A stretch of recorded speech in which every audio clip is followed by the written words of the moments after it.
चलिए सर, जो बच्चे ऑनलाइन बैठे हुए कंफर्म कीजिएगा, आपको वॉइस और पिक्चर क्लियर है?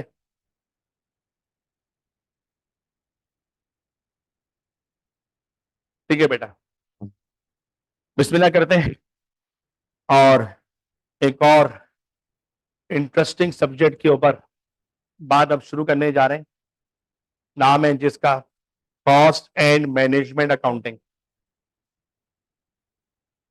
इंटरेस्टिंग बेटा मैंने इसलिए बोला है क्योंकि शुरू में शायद आपका इंटरेस्ट डेवलप ना हो, एंड तक पहुंचते पहुंचते जब ये सब्जेक्ट अपना एंड होगा और सारे चैप्टर आपकी समझ में आने लग जाएंगे, उस वक्त आपको इसमें बहुत ज्यादा इंटरेस्ट क्रिएट हो जाएगा, क्योंकि ये चैप्टर हम अपनी डेली लाइफ में हर वक्त हर जगह इस्तेमाल कर सकते हैं। सब्जेक्ट का पूरा नाम है कॉस्ट एंड मैनेजमेंट अकाउंटिंग। तीन काम इस पूरे सब्जेक्ट में बार बार आपने सीखने: planning, number two controlling, and number three decision making. ये कॉस्ट एंड मैनेजमेंट अकाउंटिंग को पढ़ने का पर्पस यही होता है। इसमें हम लोग प्लानिंग कर रहे होते हैं, कंट्रोलिंग कर रहे होते हैं और डिसीजन मेकिंग कर रहे होते हैं। ये काम आपने सीखना है इस पूरे मामला के अंदर। सिलेबस काफी लेंथी है।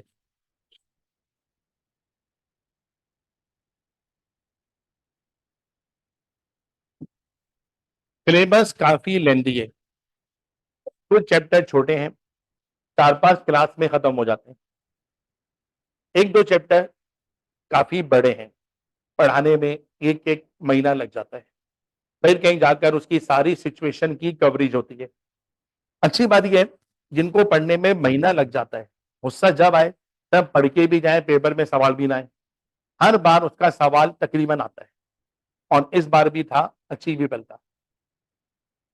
नॉर्मली कॉस्टिंग को पढ़ाने के अंदर दो टीचर हम लोग इन्वॉल्व करते थे बेटा।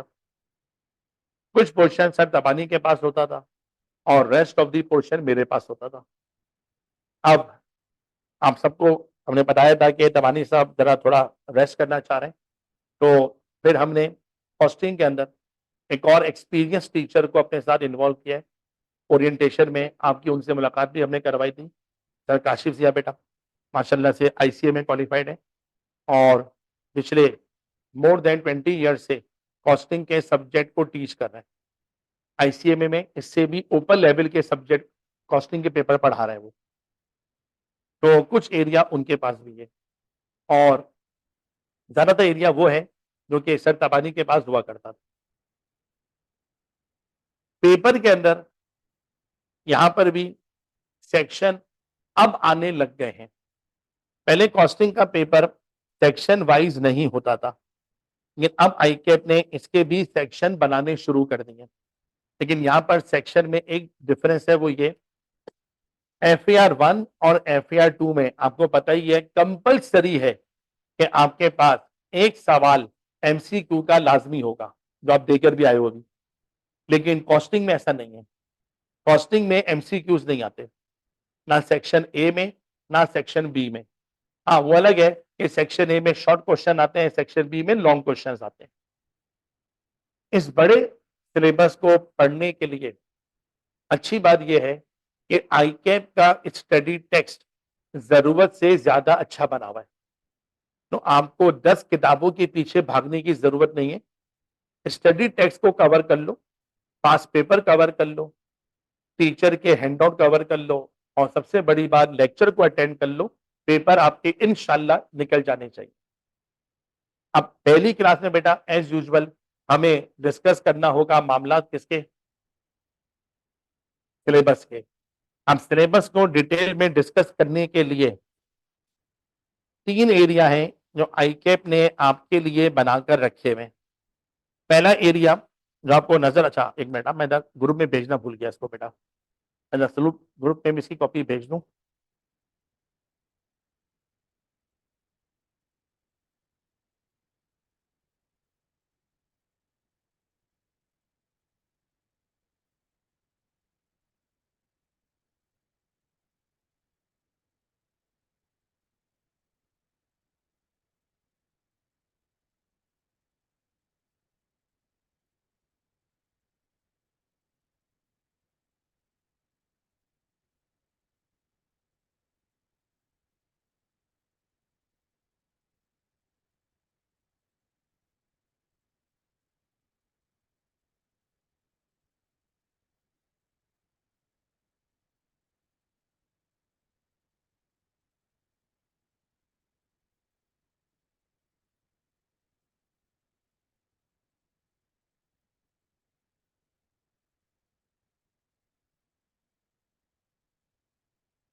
ठीक है बेटा, मैंने ग्रुप में भी इसकी कॉपी भेज दी है। आपके पास सिलेबस को आईकेप ने 3 एरिया में डिवाइड किया हुआ है। पहला एरिया आपको दिया भी नहीं,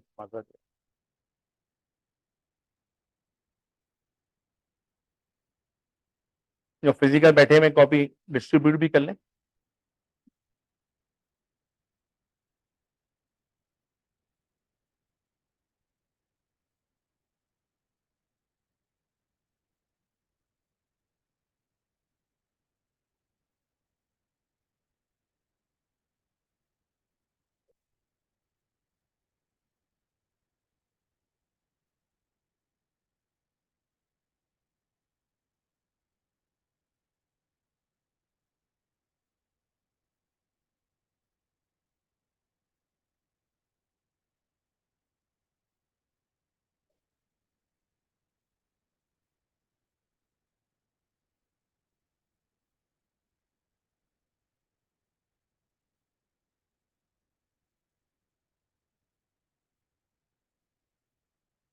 चलो बेटा, आईकेप ने आपका सिलेबस 3 पार्ट में डिवाइड किया हुआ है।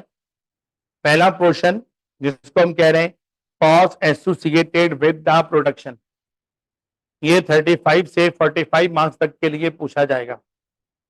दूसरा पोर्शन आपके पास वो है कॉस्ट फ्लो, ये 20 से 30 मार्क्स तक के लिए पूछा जाएगा। और तीसरा portion cost management planning and decision, ये 30 से 40 मार्क्स तक के लिए पूछा जाएगा। अब इन तीनों के अंदर मजीद डिटेल पढ़ने के लिए पहला चैप्टर आपका जाना पहचाना, cost associated with the production में inventory valuation. Inventory valuation PRC में आप पढ़ते हुए आते थे। जब मैं आपको पीआरसी में इन्वेंट्री पढ़ाता था, इस तरह कहता था आगे जाकर पूरा सब्जेक्ट बन जाएगा कॉस्ट एंड मैनेजमेंट अकाउंटिंग। वहां पर शायद मेरी बात को आप इतना सीरियस ना लेते हो, लेकिन अब तो सीरियस लेना ही पड़ेगा, क्योंकि पूरी कॉस्टिंग में आप इन्वेंट्री की कॉस्ट निकालना सीखोगे।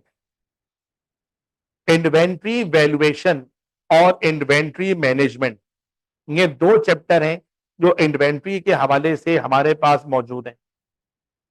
पेपर में सवाल ज्यादातर इन्वेंट्री मैनेजमेंट के पोर्शन से आता है, लेकिन लास्ट 2 कंसेक्यूटिव अटेम्प्ट से इन्वेंट्री वैल्यूएशन का सवाल आ रहा है। इस बार भी वैल्यूएशन का सवाल आया है।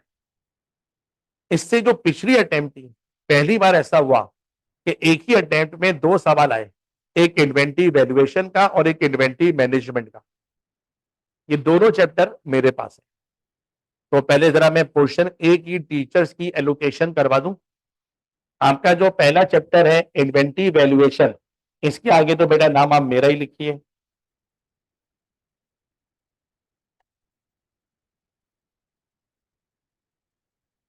फिर आपका सेकंड चैप्टर लेबर कॉस्टिंग, इसके आगे नाम आप मेरा ही लिखिए।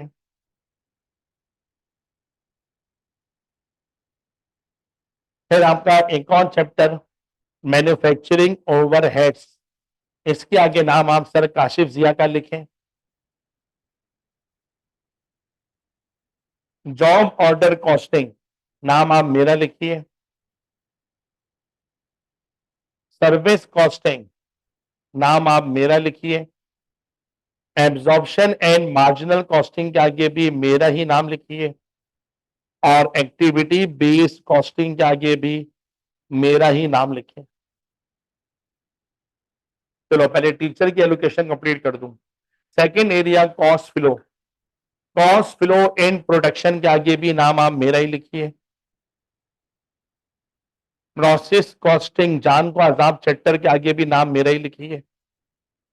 महीना खाएगा पूरा चैप्टर पढ़ने में। इसी का दूसरा भाई है जॉइंट एंड बाय प्रोडक्ट, नाम मेरा लिखें। टारगेट कॉस्टिंग के आगे भी नाम मेरा लिखें। स्टैंडर्ड कॉस्टिंग और वेरिएंस एनालिसिस के आगे भी नाम मेरा लिखें। और आप देख लें मैं रो नहीं रहा हूं, ठीक है, हंस रहा हूं हमेशा की तरह। फिर आगे आ जाइए EOQ, safety stock and reorder level, इसके आगे नाम मेरा लिखें, इन दोनों चैप्टर के आगे, और फिर लास्ट 3 चैप्टर आ रहे हैं, relevant cost, cost volume profit analysis and decision making. इन तीनों चैप्टर के आगे नाम आप सर काशिफ जिया का लिखें।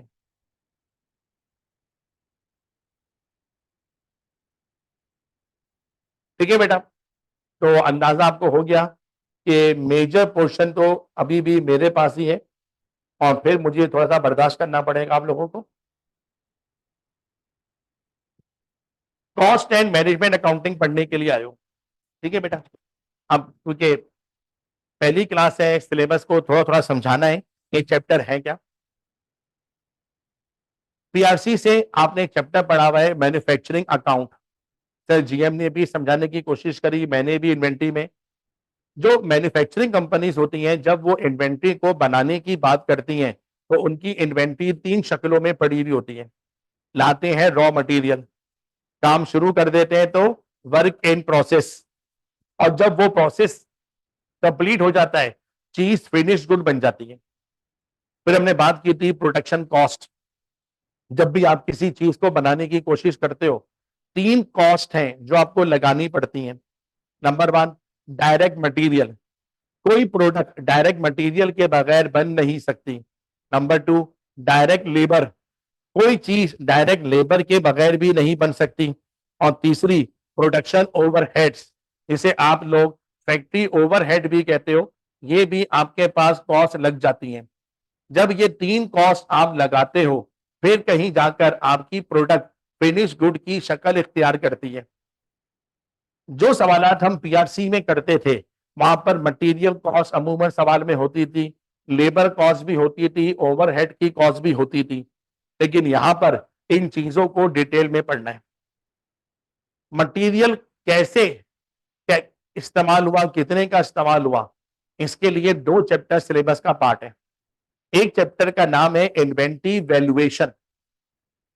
वैल्यूएशन में आपने वही चीजें सीखनी है सर, कॉस्ट और एनआरवी को कंपेयर करना सीखना है, एनपी सीखनी है, लेकिन लेवल जरा मैन्युफैक्चरिंग कंपनी का है और थोड़ा हाई लेवल है। फिर इसका दूसरा चैप्टर है इन्वेंट्री मैनेजमेंट। इन्वेंट्री मैनेजमेंट हमारे सिलेबस में डिसीजन मेकिंग में शामिल किया गया है। बहुत बड़ा सवाल जहन में आता है, अगर मैं किसी फैक्ट्री में काम करता हूं, अकाउंटेंट हूं, हम जब जब मटेरियल को परचेज करते हैं एक ऑर्डर में कितना मटेरियल परचेज करें, ये एक बहुत बड़ा क्वेश्चन मार्क है, इसका जवाब हमें चाहिए। थोड़ी सी एग्जांपल लेते हैं, आप लोग घर का सामान परचेज करते हो, जब आप लोग घर का सामान बेटा परचेज करते हो और मार्केट जाते हो, एक दफा में कौन सी चीज कितनी परचेज करके लाएं, ये बहुत बड़ा क्वेश्चन मार्क है। थोड़ा सा एग्जांपल, मान लो आपके घर में गोश्त खाया जाता है, अब मैं काम करता हूं, मार्केट आ ही गया हूं, साल भर का गोश्त एक साथ खरीद के घर ले जाता हूं। आप घर के घर ले आए, अब अम्मी ने क्या बोला, भाई साल भर का एक साथ लेकर आ गए, मान लो सस्ता लेकर आ गए, लेकिन इतना बड़ा डीप फ्रीजर है ही नहीं कि साल भर का गोश्त संभालते फिरे, गलत फैसला हो गया। ठीक है सर, आपने कहा चलो अब इतना ज्यादा नहीं लाऊंगा, रोज के लिए रोज लेकर आऊंगा। अब जब रोज के लिए रोज लेने जाओगे तो रोज मार्केट जाना पड़ेगा, बिला वजह ट्रांसपोर्टेशन का खर्चा बढ़ जाएगा। तो सवाल ध्यान में आता है, एक ऑर्डर में कितना सामान खरीदूं ताकि मेरे बहुत सारे खर्चे बच जाए। इसके लिए डिसीजन मेकिंग करनी पड़ती है। इसके लिए हमने एक मैथमेटिक्स में मॉडल बनाया हुआ है, उसका नाम है EOQ model, economic order quantity model. तकरीबन हर अटेम्प्ट में उसका सवाल आता ही आता था, इस बार पहली बार नहीं आया है, और इस बार वैल्यूएशन का सवाल आया है। अब ये 2 चैप्टर सिलेबस में लिखे हुए कहां पर है, पहला चैप्टर लिखा हुआ है इन्वेंट्री वैल्यूएशन फर्स्ट एरिया में, और दूसरा लिखा हुआ है ये last economic order quantity EOQ, safety stock and reorder level, जो मैंने पढ़ाना है। और ये चैप्टर आपकी बुक में दिया हुआ है इन्वेंट्री मैनेजमेंट के नाम से। इसमें आप इन्वेंट्री की प्लानिंग सीखोगे, उसकी मैनेजमेंट करना सीखोगे। जब आप इन्वेंट्री की कॉस्ट निकालने के काबिल हो जाओगे तो सिर्फ मटेरियल से तो प्रोडक्शन नहीं करवा पाओगे, प्रोडक्शन करवाने के लिए लेबर पे काम करवाना पड़ता है। तो सिलेबस का दूसरा चैप्टर शामिल हुआ लेबर कॉस्टिंग। पता नहीं क्यों जब से ये स्कीम चेंज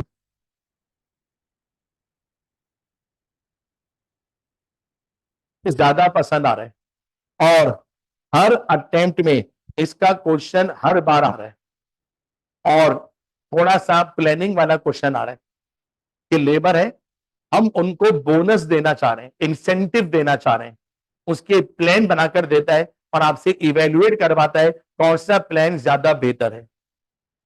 हमारे जहनों में कुछ गलत कॉन्सेप्ट, वो क्या है, भाईजान लेबर है, काम करने के पैसे लेती है, वो पैसे सवाल में दिए हुए होंगे, उन पैसों को उठाओ और फटाफट सवाल में कैलकुलेट कर लो। ऐसा नहीं होता। ज्यादातर लेबर काम करती है या तो आवरली बेसिस पर, घंटे के हिसाब से पैसे लेती है, या काम करती है पीस रेट पर, यूनिट के हिसाब से पैसे लेती है। फिर लेबर कुछ अच्छा काम भी करती है। अच्छा काम करने के लिए लेबर कहती है हमें इंसेंटिव दो। इस महंगाई के दौर में अब वो दौर चला गया कि लेबर के लिए तालियां बजवा दो, उसके शोल्डर पे हाथ रख दो, शाबाशी दे दो और वो खुश हो जाएगा। अब वो दौर नहीं है महंगाई के अंदर। हर कोई अच्छे काम का क्या मांगता है, मॉनिटरी बेनिफिट मांगता है। तो लेबर भी कहती है सर हम एफिशिएंट लेबर है, आपका टाइम बचाते हैं, अच्छी प्रोडक्शन करके देते हैं, बाकियों से ज्यादा चीजें बनाकर देते हैं, तो इसका कोई हमें बोनस भी तो दो। तो आपके सिलेबस में डाला गया bonus plan, incentive plan, individual plan, group plan. ठीक है सर, छोटी सी एग्जांपल दे रहा हूं समझाने के लिए। आज पीएसएल का फाइनल है, जो टीम जीत जाएगी उसे ट्रॉफी मिलेगी, विनिंग प्राइस मिलेगा टीम को, यह है ग्रुप का बोनस।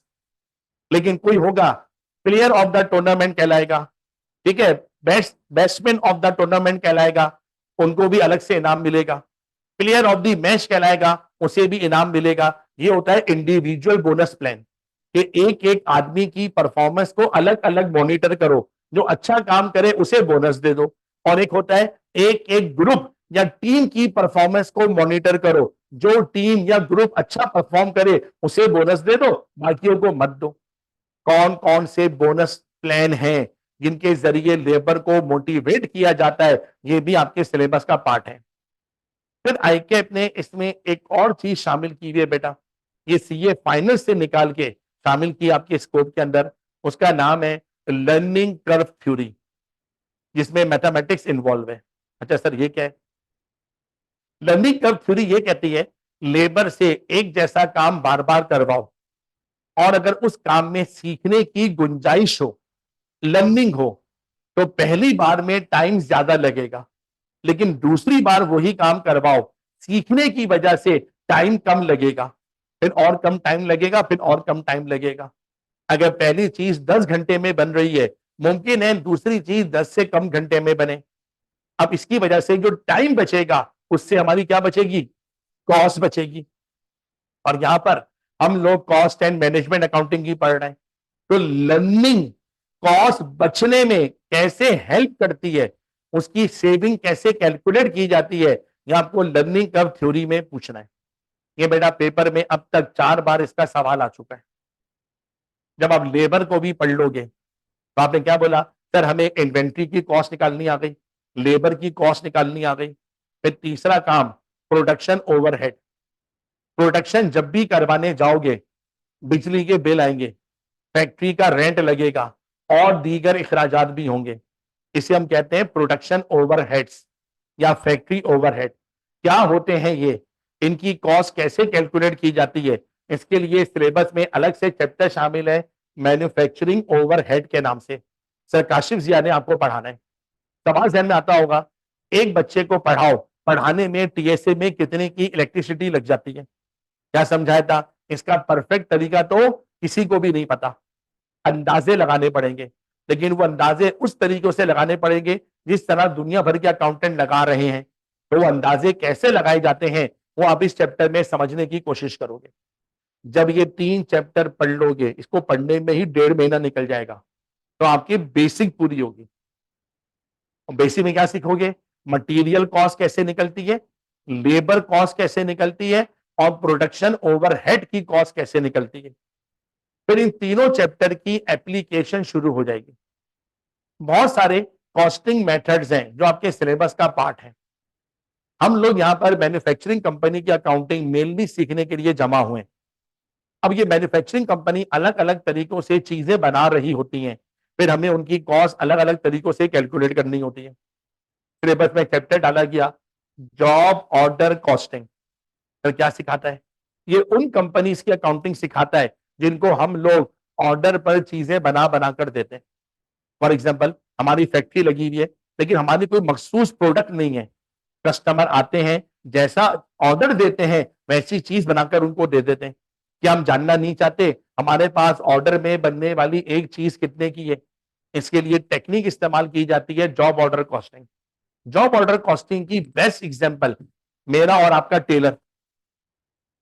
क्या जो नॉर्मल टेलर्स होते हैं, क्या कस्टमर के लिए ड्रेस पहले से तैयार करके रखते हैं? Answer is no. अभी जैसे ईद का मौका आने वाला है, हर कोई ईद के कपड़े बनवाएगा, लेकिन प्रैक्टिकली क्या होगा? अपनी पसंद का कपड़ा खरीद के जाएगा, जाके टेलर को अपना साइज देगा, अपनी पसंद का डिजाइन बताएगा, और फिर उसके हिसाब से टेलर ड्रेस तैयार करके देगा। अब टेलर इस तरह कह रहा है, यार कोई ड्रेस ऐसा होता है 4 घंटे में बन जाता है, कोई ड्रेस ऐसा होता है 6 घंटे में बनता है, कोई ड्रेस ऐसा होता है जो फैंसी बनाना पड़ता है, कोई नॉर्मल बनाना पड़ता है। अब इसको सुनकर सिर्फ एक बात बताओ, क्या टेलर के पास बनने वाले हर ड्रेस पर कॉस्ट एक जैसी लग रही है? No sir. कोई ड्रेस सस्ता बन रहा है, कोई ड्रेस महंगा बन रहा है, लेकिन जो भी ड्रेस बन रहा है वो ऑर्डर पे बन रहा है। वो जानना चाहता है ऑर्डर पे तैयार होने वाला हर ड्रेस कितने का है। अब इसकी कॉस्ट कैसे निकाली जाती है? सिलेबस में चैप्टर डाल दिया, जॉब ऑर्डर कॉस्टिंग। इसी तरह बेटा, इसी का उल्टा करो। बाज लोग क्या कहते हैं, हम लोग ऑर्डर पे काम करते ही नहीं है, हमारी कुछ मखसूस प्रोडक्ट हैं, हम उन्हें खास प्रोसेस से बनाते हैं और एक ही प्रोसेस बार बार फॉलो कर रहे हैं। जो लोग एक जैसा प्रोसेस बार बार फॉलो करते हैं वो एक कॉस्टिंग मेथड फॉलो करते हैं, उसका नाम होता है प्रोसेस कॉस्टिंग। एग्जांपल लेते हैं, सर कोई ऑयल रिफाइनरी है, ऑयल लेते हैं, एक खास प्रोसेस से रिफाइंड करते हैं और मखसूस प्रोडक्ट बनाते हैं। उसी ऑयल में से रिफाइन करके पेट्रोल हासिल कर रहे हैं, उसी को रिफाइन करके डीजल हासिल कर रहे हैं, उसी को रिफाइन करके वो उसमें केरोसिन ऑयल हासिल कर रहे हैं। मान लो आप चले गए, आप जाके कह रहे हैं मुझे ऑर्डर पर खास किस्म का पेट्रोल बनवाना है, तो क्या बोलेंगे, माजर यार यहाँ पे ऑर्डर पे पेट्रोल नहीं बनते, यहाँ पे जो खास प्रोसेस से चीजें बन रही हैं अगर इस्तेमाल करनी है तो भाई वही चीज इस्तेमाल कर सकते हो। एग्जाम्पल बदलते हैं, कंपनी कोल्ड ड्रिंक बनाती है, मान लो पेप्सी कंपनी, एक खास प्रोसेस से एक खास किस्म की कोल्ड ड्रिंक का फ्लेवर बार बार बनाया जा रहा है। आप उनके पास गए, जाकर कह रहे हैं हमारे घर में कोई बड़ा फंक्शन होने वाला है, हमें 2000 कोल्ड ड्रिंक चाहिए, लेकिन क्या है आपकी जो रेगुलर कोल्ड ड्रिंक है उसमें शुगर काफी ज्यादा होती है, डाइट में काफी कम होती है। अब एक काम करो, कोई ऐसी कोल्ड ड्रिंक बनाकर दो जिसमें रेगुलर से कम शुगर हो, डाइट से थोड़ी सी ज्यादा हो। उन्होंने क्या बोला, सॉरी यार ऐसी कोई कोल्ड ड्रिंक पेप्सी वाले तो नहीं बनाते। हमने कहा क्यों? अब कहा देखो पेप्सी का फॉर्मूला उसके हेड ऑफिस से बनकर आता है और हम उस फॉर्मूले को सिर्फ फॉलो करते हैं, हम उसमें कोई चीज 19-20 नहीं कर सकते। अगर आपको पीनी है तो यही वाली कोल्ड ड्रिंक पीनी पड़ेगी, अदरवाइज कोल्ड ड्रिंक हमारे यहाँ ऑर्डर पे नहीं बनती है। हमारा अपना एक खास प्रोसेस है, उसी से कोल्ड ड्रिंक सुबह से शाम तक बनती रहती है। अब जो लोग एक प्रोसेस को फॉलो करते हैं उनकी कॉस्ट कैसे निकलती है? सिलेबस में चैप्टर डाल दिया प्रोसेस कॉस्टिंग के नाम से।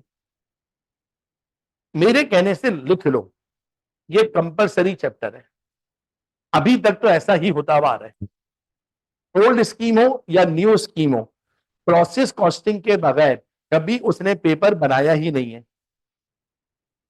इसी प्रोसेस कॉस्टिंग की हमारे पास एक दूसरी एडवांसमेंट भी है सर, वो क्या है? Joint and by product. Sir ये क्या होता है? ज्वाइंट एंड बाय प्रोडक्ट का कॉन्सेप्ट उस वक्त आता है जब आप किसी एक चीज को बनाने की कोशिश करो, लेकिन साइमल्टेनियसली एक से ज्यादा चीजें बन बन के निकल आए। फॉर एग्जाम्पल, ऑयल को रिफाइन करके पेट्रोल बनाना चाह रहे थे, पेट्रोल के साथ डीजल भी उसी ऑयल में से निकल रहा है, केरोसिन ऑयल भी उसी ऑयल में से निकल रहा है। मैंने अपने प्रोडक्शन मैनेजर को बोला, ओ भाईजान ये सब चीज नहीं बनाओ ना, सिर्फ ऑयल से पेट्रोल निकालो। उसने कहा सर मैं बना थोड़ी रहा हूं, ये चीजें खुद ही बन बन के निकल रही हैं। कहा भाई खुद क्यों बन के निकल रही हैं, रोक लो इनको। आपने कहा रोकूंगा पेट्रोल भी बंद हो जाएगा। बात को रफली समझने की कोशिश करो। आपने कहा सर माजिद बच्चों को ऐसा क्यों नहीं पढ़ाते सारे बच्चे ही पास हो जाएं? जवाब मैं क्या दूंगा, सर मैं पढ़ाता तो वही वाला हूं, एक जैसा लेक्चर सबको देता हूं, एक जैसी प्रैक्टिस सबको करवाता हूं, यानी एक जैसे प्रोसेस से सबको गुजारता हूं। उसी प्रोसेस से गुजर कर कोई मेरिट ले आता है, उसी प्रोसेस से गुजर कर कोई पास हो जाता है और उसी प्रोसेस से गुजर कर कोई फेल भी हो जाता है। प्रोसेस अलग किसी के लिए नहीं है। इसी तरह से एक जैसे प्रोसेस से ऑयल को गुजारते हैं। कुछ ऑयल अच्छा रिफाइंड हो जाता है तो पेट्रोल कहलाता है, कुछ कम अच्छा रिफाइंड होता है वो मिट्टी का तेल कहलाता है। अब सवाल क्या है, एक प्रोसेस करा, उसी में से पेट्रोल निकाल रहा हूं, उसी में से केरोसिन ऑयल निकाल रहा हूं। अब जानना चाहते हैं पेट्रोल कितने का बना, केरोसिन ऑयल कितने का बना। अच्छा होता सारे पैसे पेट्रोल पे लग जाते, सारे पैसे पेट्रोल में डाल देता। अच्छा होता सिर्फ मिट्टी का तेल बनता, सारा कॉस्ट मिट्टी के तेल में डाल देता। लेकिन प्रोसेस एक करा, कॉस्ट एक लगाई, प्रोडक्ट दो बन के निकली। अब उन दोनों में कॉस्ट क्या करनी पड़ेगी, एलोकेट करनी पड़ेगी। अब एलोकेशन के कुछ तरीके होते हैं जो आपके सिलेबस में शामिल है। चैप्टर डाल दिया सिलेबस में, ज्वाइंट एंड बाय प्रोडक्ट। तो सिलेबस में और बुक में ये दो अलग अलग चैप्टर हैं, process and joint and by product. इनको मिलाकर पढ़ाना पड़ता है। अब आपका नसीब है, या तो पेपर में सवाल आता है सिंपल प्रोसेस का, एक ही प्रोडक्ट बन रही है जैसा इस बार आया, या फिर सवाल आता है ज्वाइंट एंड बाय प्रोडक्ट का कि हमने एक प्रोसेस करा, दो तीन चीजें बन बन के निकली, अब उनकी कॉस्ट अलग अलग कैलकुलेट करनी होती है। और आगे चलते हैं बेटा, सिलेबस में एक और चैप्टर डाला गया आपके, सर्विस कॉस्टिंग, फर्स्ट एरिया में लिखा हुआ है। ये इतना अच्छा चैप्टर है कि बुक में सिर्फ 2 पेज का दिया हुआ है। इतना अच्छा चैप्टर है, बुक में इसका कोई प्रैक्टिस क्वेश्चन ही नहीं है। इतना अच्छा चैप्टर है, पास पेपर में आज तक आया भी नहीं। अच्छा सर, अब ये मोड इतना अच्छा है इसको पढ़ेंगे भी नहीं, नहीं ऐसा नहीं है, पढ़ना तो पड़ेगा, सरप्राइजिंगली कभी भी आ सकता है। बहुत सारी ऑर्गेनाइजेशन सर्विस प्रोवाइडर्स होती हैं, लाइक टीएसए, हम भी आपको सर्विस प्रोवाइड कर रहे हैं। Audit firms service providers, telecom companies service providers. क्या ये लोग जानना नहीं चाहते कॉस्ट ऑफ सर्विस क्या है? फॉर एग्जाम्पल टीएसए, क्या हम जानना नहीं चाहते एक स्टूडेंट एक सब्जेक्ट हमारे पास पढ़ के जाता है कितनी कॉस्ट लग जाती है? क्या टेलीकॉम कंपनी जानना नहीं चाहती एक कस्टमर 1 मिनट हमारे नेटवर्क को इस्तेमाल करे हमारी कितनी कॉस्ट लग जाती है? क्या ये जानना नहीं चाहते एक कस्टमर 1 GB डेटा हमारा इस्तेमाल करे हमारी कॉस्ट ऑफ डेटा प्रोवाइडिंग क्या है? जब तक कॉस्ट पता नहीं होगी एक कस्टमर से पैसे कैसे चार्ज करने। इसके लिए सर्विस कॉस्टिंग का चैप्टर आपके सिलेबस में डाल दिया गया है। फिर बोल रहा हूं बुक में इसका कोई प्रैक्टिस क्वेश्चन नहीं है, लेकिन बहरहाल एज अ टीचर कुछ प्रैक्टिस तो हमें करवानी पड़ेगी ताकि इसका आइडिया आपको मिल जाए। फिर एक और कॉस्टिंग मेथड आपके सिलेबस में डाला गया है बेटा, एक्टिविटी बेस्ड कॉस्टिंग। ठीक है, अब जरा इस चैप्टर के बारे में 2 इंपॉर्टेंट बातें समझ लेना। एक्टिविटी बेस्ड कॉस्टिंग मार्च 22 से सिलेबस में डाला। कब डाला? मार्च 22, जब नई स्कीम आई। लेकिन आईकेएफ से एक छोटी सी मिस्टेक हो गई, जो स्टडी टेक्स्ट निकाला उसमें इस चैप्टर का मटेरियल प्रिंट होने से रह गया। अच्छा, आईकेएफ ये भी कर सकता था, उसको अलग से इशू कर देता।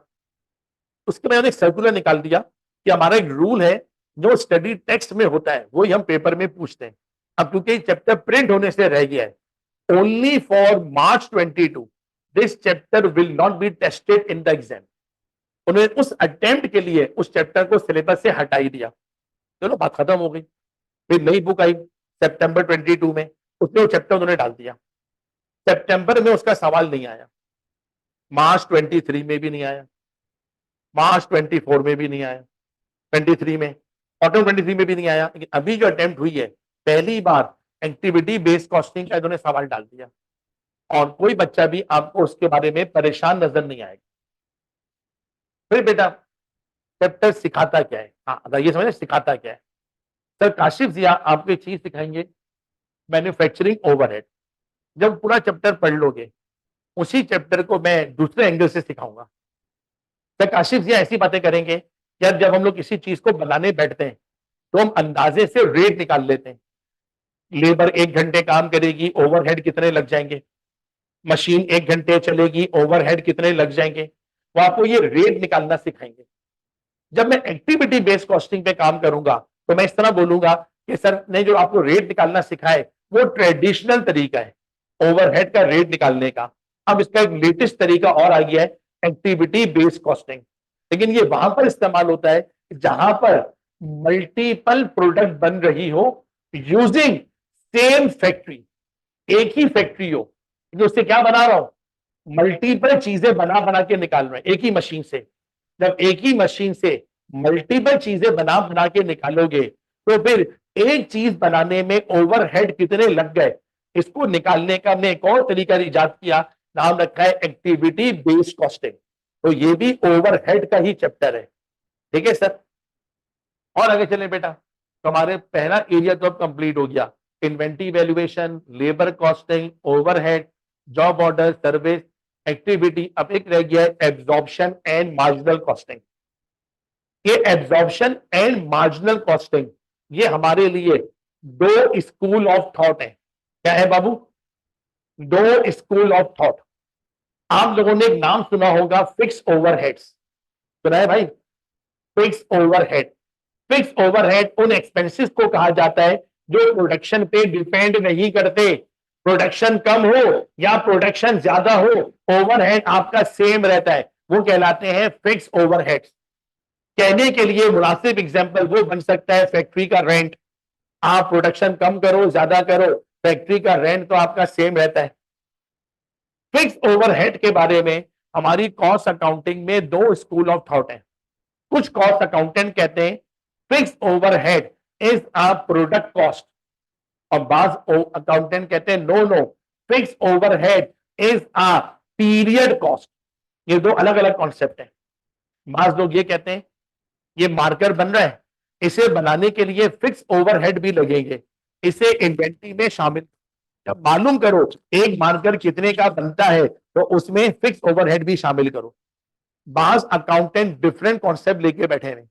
वो क्या बोलते हैं, अबे भाईजान ये मार्कर बने या ना बने, फिक्स ओवरहेड तो हमारे लगने ही लगने थे, यानी रेंट देना ही देना था। ये मार्कर बनता जब भी रेंट वही था, ये मार्कर ना बनता जब भी फिक्स ओवरहेड वही था। तो फिर एक ऐसा खर्चा जो इस मार्कर के बनने पे डिपेंड ही नहीं करता, हम उसे इसकी कॉस्ट में शामिल क्यों करें?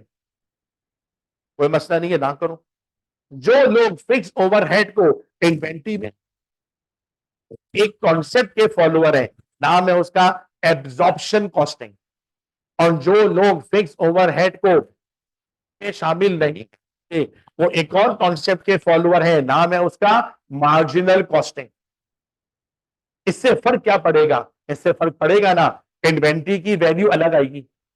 फिक्स ओवरहेड मिलाओगे इन्वेंट्री महंगी बनेगी, फिक्स ओवरहेड नहीं मिलाओगे इन्वेंट्री सस्ती बनेगी। और फिर कुछ बातें पीआरसी की बीच में आएंगी जो एफआई 1 में भी रिकॉल करवाई थी। Higher the closing stock higher will be profit, lower the closing stock lower will be profit. Absorption में फिक्स ओवरहेड इन्वेंट्री में मिलाओगे, इन्वेंट्री की वैल्यू ज्यादा आएगी, प्रॉफिट भी ज्यादा आएगा, मार्जिनल में थोड़ा सा कम हो जाएगा। अब ऐसा क्यों हो जाता है? ये सब चीजें सीखने के लिए हमें एब्जॉर्प्शन और मार्जिनल का चैप्टर पढ़ना पड़ेगा। एब्जॉर्प्शन और मार्जिनल का चैप्टर पेपर में दो तीन तरह से पूछा जाता है। या तो इसका अपना सवाल आता है, डेटा दे देगा, बोलेगा एब्जॉर्प्शन और मार्जिनल से अलग अलग प्रॉफिट कैलकुलेट करके बताओ। या फिर इसका मिक्स सवाल आता है, कभी इसको मिला देता है वेरिएंस एनालिसिस के साथ, कभी इसको मिला देता है प्रोसेस कॉस्टिंग के साथ। बहरहाल बेटा ये चैप्टर भी आपको मैंने ही पढ़ाना है। अब आइए सेकंड एरिया पे, कॉस्ट फ्लो। यहां पर पहला चैप्टर है कॉस्ट फ्लो इन प्रोडक्शन। आज जनाब, cost flow in production, sir ये क्या सिखाता है? ये हमें कॉस्ट का फ्लो सिखाता है। एंट्रीज का चैप्टर है, किसका? एंट्रीज का। मान लो एक लम्हे को हमारी फैक्ट्री लगी हुई है इंटीरियर सिंध में और हमारा हेड ऑफिस है कराची के अंदर। ट्रांजैक्शन हेड ऑफिस में भी हो रही है, ट्रांजैक्शन फैक्ट्री में भी हो रही है।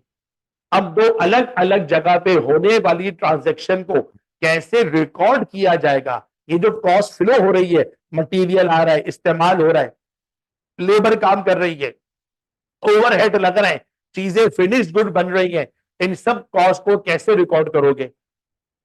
फैक्ट्री की बुक्स में कैसे रिकॉर्ड करोगे और हेड ऑफिस की बुक्स में कैसे रिकॉर्ड करोगे? इसके लिए चैप्टर है आपका कॉस्ट फ्लो इन प्रोडक्शन के नाम से। अभी तक इसका पेपर में सवाल कभी नहीं आया। लेकिन आपका कॉस्ट अकाउंटिंग का जो मॉडल पेपर बना हुआ है, उस मॉडल पेपर के अंदर इसका 2012 का एक सवाल डाला हुआ है सफायर लिमिटेड के नाम से। बेहतरीन सवाल है पूरे चैप्टर को सीखने के लिए, वो उन्होंने डाला हुआ है। फिर बेटा प्रोसेस कॉस्टिंग के बारे में मैंने आपको बता दिया था, अभी ज्वाइंट एंड बाय प्रोडक्ट के बारे में भी बता दिया था। अब आओ हमारा एक और चैप्टर जिसका नाम है target costing. Target costing paper में कई बार पूछा जा चुका है, 6 मार्क्स के लिए भी आ चुका है और इसका बड़ा सवाल 17 मार्क्स के लिए भी आ चुका है। बड़ा जबरदस्त चैप्टर है और इसको भी डिसीजन मेकिंग के साथ मिलाकर पूछा जा सकता है। टारगेट कॉस्टिंग भी एक अप्रोच है। यह अप्रोच उस वक्त इस्तेमाल की जाती है जब किसी नई प्रोडक्ट को बनाया जा रहा होता है, उसको डिजाइन किया जा रहा होता है, उस वक्त उसकी कॉस्ट को टारगेट किया जाता है। अब इसको रफली समझना। आज का जो दौर है ये बड़ा कॉम्पिटिटिव दौर है, यानी मोस्ट ऑफ दी प्रोडक्ट्स वो कंपटीशन का शिकार है। शायद ही कोई प्रोडक्ट हो जहां पे कंपटीशन ना हो। अब इससे होता क्या है, कंपटीशन की वजह से प्रोडक्ट का लाइफ साइकिल कम होता जा रहा है। आईफोन वाले अभी बोले हमने आईफोन 15 को अच्छा है, कस्टमर सेटिस्फाई है, लेकिन प्रैक्टिकल बात कर लेते हैं, आईफोन 15 से कस्टमर को कब तक सेटिस्फाई रख सकोगे? जवाब मैं देता हूं, शायद 4-6 महीने, साल भर। 1 साल के बाद लोग उगता जाएंगे, वो इससे और बेहतर प्रोडक्ट चाहते हैं। मान लो सैमसंग वाला भी अपने तौर पे जो कोशिश कर सकता है कर रहे हैं। उसने अपने इंजीनियर्स को बोला भाईजान आईफोन 14 के टक्कर का मोबाइल नया लॉन्च करना है और इससे बेहतर होना चाहिए। उन्होंने कहा सर कोई मसला ही नहीं है। मैं ऐसी जब बातें रफली बोल रहा हूँ। उसने कहा देखिए सर आईफोन 15 में लगा हुआ है 50 मेगापिक्सल का कैमरा, हम लगा देंगे 100 मेगापिक्सल का कैमरा। उनके ब्लूटूथ की रेंज है 100 मीटर, हम डाल देंगे 500 मीटर। हम ये कर देंगे वो कर देंगे, आप देखना एक ऐसा सैमसंग सामने आएगा लोग आईफोन को भूल जाएंगे। हमने कहा अच्छी बात है, अब ये बता दो वो नया फोन बनेगा कितने का? हमने कहा कम से कम 10 लाख का बनेगा। मैंने कहा बेचेगा कितने के? हमने कहा बेच देना 11-12 लाख में। हमने कहा फिर वही बात, 10 लाख का फोन जो बनेगा 12 लाख का बिकेगा, उसे खरीदने वाले लोग लिमिटेड होंगे। हमें अच्छी प्रोडक्ट चाहिए लेकिन सस्ती भी चाहिए। अब अच्छी भी हो सस्ती भी हो, तो अब मेरा कितने तक की? अब मैंने इस तरह बोला मैं अच्छे से अच्छा फोन 6 लाख से ऊपर मार्केट में नहीं बेच सकता, अच्छे से अच्छा, चाहे आईफोन से भी अच्छा क्यों ना हो। आप एक काम करो, मुझे 5 लाख में आईफोन से भी अच्छा फोन बना कर दो। कॉस्ट को हमने क्या कर दिया, टारगेट कर दिया।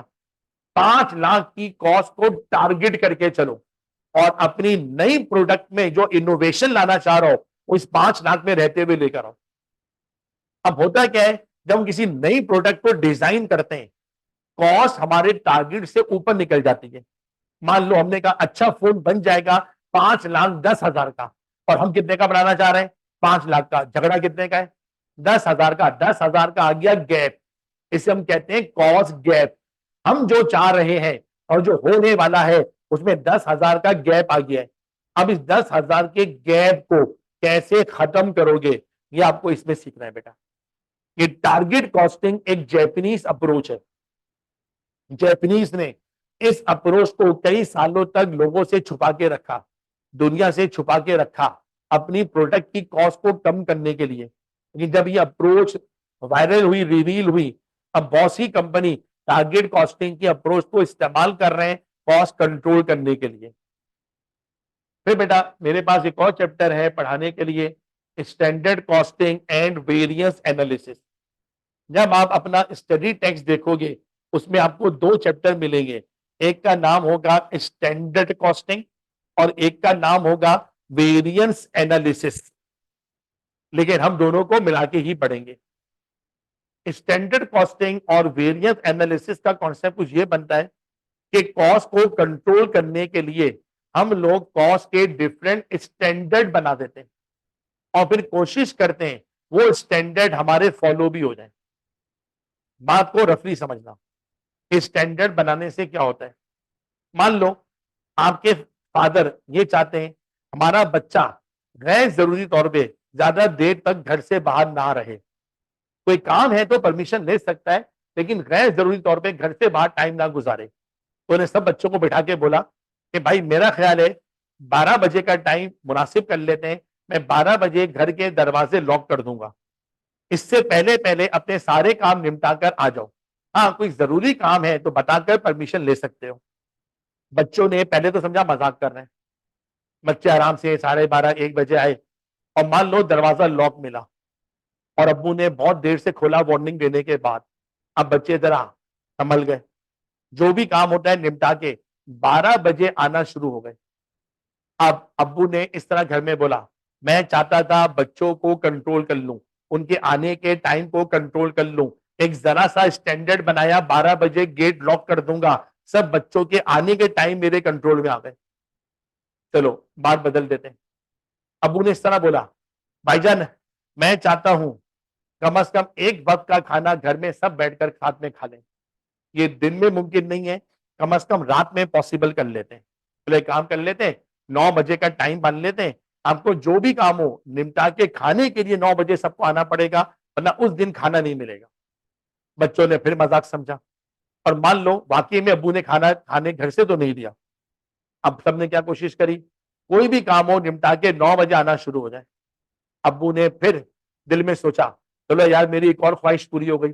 मैंने एक स्टैंडर्ड बनाया, स्टैंडर्ड सबने फॉलो करा, अब सब घर में एक बार मिलके खाना साथ में खा लेते हैं। इसी तरह आप मटेरियल इस्तेमाल कर रहा हो, लेबर से काम करवा रहा हो, ओवरहेड लग रहे हैं, आपके पास भी क्या होने चाहिए, काम करने के स्टैंडर्ड होने चाहिए। अगर आपने स्टैंडर्ड नहीं बनाए तो पता है क्या होगा, यही मार्कर होगा।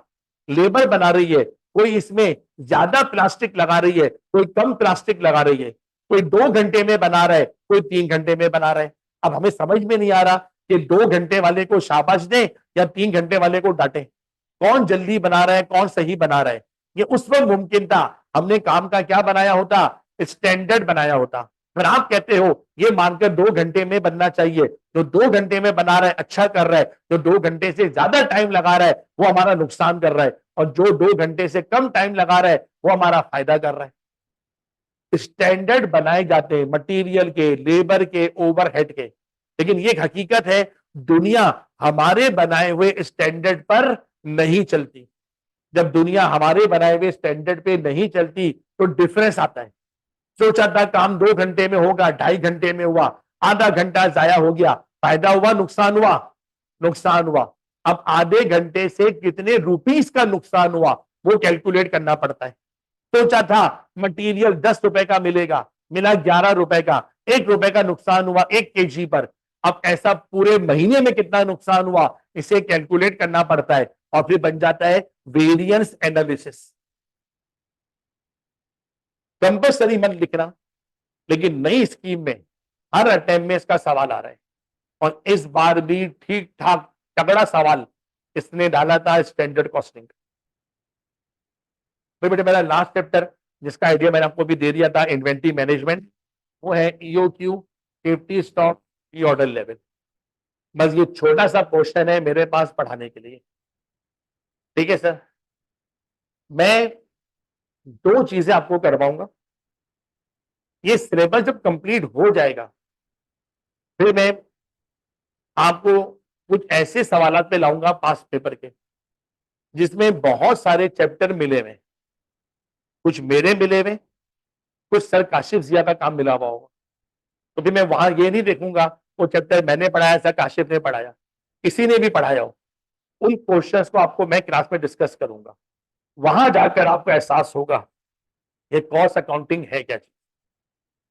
कॉस्ट अकाउंटिंग को बेटा पास करने के लिए एक छोटा सा फॉर्मूला बता रहा हूं, फॉर्मूला आपको हजम नहीं होगा, आप हंसोगे समाधि क्या बच्चों वाली बात कर रहा हो यार। कॉस्ट अकाउंटिंग को पास करने के लिए आपको 20% सब्जेक्ट की नॉलेज चाहिए, इसके लिए क्लासें लेनी पड़ेगी। 30% आपको सिंपल मैथमेटिक्स चाहिए, और रिमेनिंग 50% आपको कॉमन सेंस चाहिए। कॉमन सेंस होता सबके पास है, वक्त पर अप्लाई होगा ये किसी को पता नहीं होता। आप देखना जब हम पास पेपर की प्रैक्टिस करेंगे, कुछ ऐसे सवाल होंगे जहां पर सवाल को ध्यान से नहीं पढ़ा तो आंसर कुछ और, सवाल ध्यान से पढ़ा तो आंसर कुछ और। वो बच्चों के कॉमन सेंस का इस्तेमाल करवा रहे हैं। मैथमेटिक्स जगह जगह चाहिए, लेकिन मैंने वक्त क्या बोला है, सिंपल मैथमेटिक्स।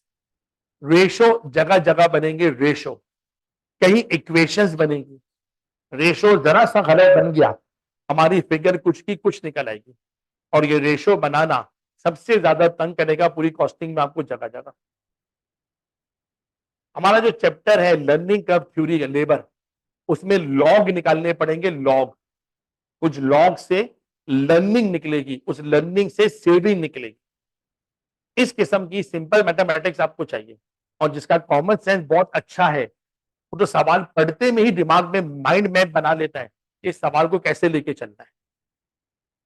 हाँ बेटा, नेक्स्ट क्लास जब भी लगे, टाइम जाया किए बगैर हम लोगों को शुरू कर देना है।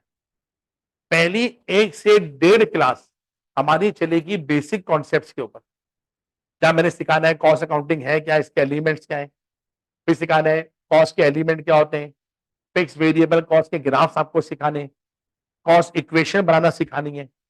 1.5 क्लास इसमें लगेगी। उसके बाद जब बेसिक कॉन्सेप्ट आपकी समझ में आ जाएंगे, फिर हम शुरू कर देंगे इन्वेंट्री मैनेजमेंट और वैल्यूएशन को। ये दो अलग अलग चैप्टर हैं। पहले पढ़ाऊंगा इन्वेंट्री मैनेजमेंट, जब खत्म होने लग जाएगा तो फिर आपको ले आऊंगा इन्वेंट्री वैल्यूएशन के ऊपर। सिलेबस सबकी समझ में आ गया बेटा? पेपर में किसी भी चैप्टर को मिलाकर सवाल वो बना देता है। ऐसे सवालात को हम जहां तक कर सकते होंगे टॉपिक के साथ निपटा देंगे। जहां बहुत मामला हैवी हो रहा होगा उसको फिलहाल पेंडिंग कर देंगे, ये कहकर कि सेशन के एंड में इसको निपटा लेंगे। और आपको पता ही है, जब मैं बोलता हूं सेशन के एंड में निपटा लेंगे तो मैं अपने दिमाग में रखता हूं, और सारी बातों को मैंने एंड में निमटवाया है आप लोगों को FAR 1 के अंदर भी। हाँ बेटा, कोई क्वेश्चन जो आप कॉस्टिंग के बारे में करना चाह रहे हो? कोई स्टैंडर्ड नहीं है इसके लिए, कॉमन सेंस इस्तेमाल करेंगे, लेक्चर पे डिपेंड करेंगे, उसी से क्वेश्चन को सॉल्व करने की कोशिश करेंगे। क्लियर है सबके? आवाज नहीं आ रही? ठीक है बेटा, अब इंशाल्लाह नेक्स्ट क्लास जिस दिन भी लगती है, टाइम जाया किए बगैर कॉस्टिंग को शुरू कर देंगे। और फिर कह रहा हूं बेटा, जो बच्चे फिर ये सोच रहे हैं यार ईद के बाद क्लासेस ज्वाइन करेंगे, बहुत लेट ना हो जाए, क्योंकि सिलेबस आपके सामने है, बहुत बड़ा है। देखो मैं तो मजाक में कह रहा हूं कि मैं रो नहीं रहा, लेकिन मुझे पता है कि किस चैप्टर में क्या क्या करवाना है और कैसे करवाना है। तो आखिर तक आके हम लोग फंस नहीं जाए, इसके लिए आपकी हमें थोड़ा सा चाहिए कॉपरेशन।